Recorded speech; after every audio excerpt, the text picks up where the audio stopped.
जो हाथ बढ़ाएगा काट देंगे। सिंधु जल संधि पर बौखलाया पाकिस्तान। भारत के फैसले के बाद शहबाज सरकार की नई कीदड़ भभकी। जी हां, सिंधु जल संधि को लेकर भारत और पाकिस्तान के बीच जारी तनाव अब बयानबाजी के नए दौर में पहुंच गया है। भारत द्वारा पहलगाम आतंकी हमले के बाद सिंधु जल संधि को अस्थायी रूप से निलंबित किए जाने के फैसले से पाकिस्तान की बेचैनी लगातार बढ़ती दिख रही है। इसी बीच शहबाज शरीफ सरकार के जलवायु परिवर्तन मंत्री मुसादिक मलिक ने भारत के खिलाफ तीखा और भड़काऊ बयान देते हुए कहा कि जो हमारे पानी पर हाथ डालेगा उसका हाथ काट देंगे। हालांकि पाकिस्तान के सख्त भाषा के पीछे उसकी बढ़ती चिंता साफ नजर आ रही है। भारत ने अभी तक सिंधु नदी का पानी पूरी तरह नहीं रोका है, लेकिन संधि के तहत मिलने वाले सहयोगी तंत्र को रोककर पाकिस्तान पर रणनीतिक दबाव जरूर बढ़ा दिया है। सूचना मंत्री अयातुल्लाह तरार के साथ संयुक्त प्रेस कॉन्फ्रेंस में मुसादिक मलिक ने कहा, हम ऐलान कर चुके हैं कि जो हमारे पानी पर हाथ डालेगा वो हाथ ही काट देंगे। सिर्फ ऐलान नहीं किया बल्कि पिछले 1.5-2 साल में 2 बार दिखा भी चुके हैं। अगर हवा के ऊपर भी हाथ डालोगे तो तुम्हारा हाथ पकड़ लेंगे। उन्होंने आरोप लगाया कि भारत को पाकिस्तान के हिस्से का पानी रोकने की अनुमति नहीं दी जा सकती और पाकिस्तान हर हाल में अपने जल अधिकारों की रक्षा करेगा।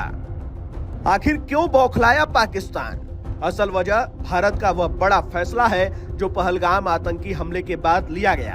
भारत ने सिंधु जल संधि को अस्थायी रूप से निलंबित कर दिया और उसके तहत होने वाले कई तकनीकी और प्रशासनिक सहयोग पर रोक लगा दी। भारत ने फिलहाल जल प्रवाह से जुड़ी नियमित सूचनाएं साझा करना बंद कर दिया, बांधों और जल परियोजनाओं से संबंधित तकनीकी जानकारी देना रोक दिया। दोनों देशों के बीच जल प्रबंधन पर होने वाली नियमित बैठकों और संवाद को स्थगित कर दिया। सिंधु जल संधि के तहत मिलने वाले सहयोगी तंत्र को निलंबित कर दिया। यानी भारत ने पानी पूरी तरह नहीं रोका, लेकिन पाकिस्तान को मिलने वाली वह व्यवस्था रोक दी है जिसके जरिए उसे पहले से जानकारी और तकनीकी सहयोग मिलता था। क्या भारत ने पाकिस्तान का पानी रोक दिया है? इस सवाल पर लगातार भ्रम फैलाया जा रहा है।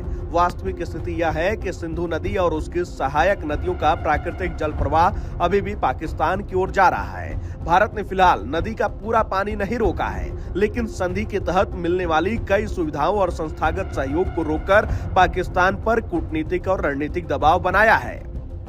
सिंधु जल संधि क्या है?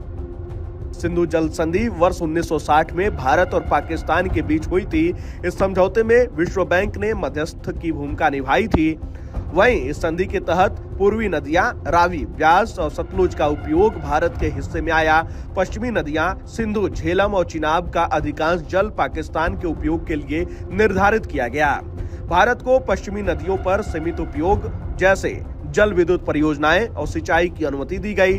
दोनों देशों के बीच जल प्रवाह परियोजनाओं और तकनीकी सूचनाओं के आदान प्रदान की व्यवस्था बनाई गई।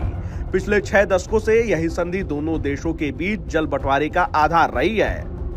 वहीं जानकारों का मानना है कि यदि भारत भविष्य में अपने हिस्से के जल संसाधनों का अधिकतम उपयोग करने के लिए नए बांध, जलाशय और सिंचाई परियोजनाएं तेज करता है तो पाकिस्तान की चिंता और बढ़ सकती है। पाकिस्तान की कृषि और पेयजल व्यवस्था का बड़ा हिस्सा सिंधु नदी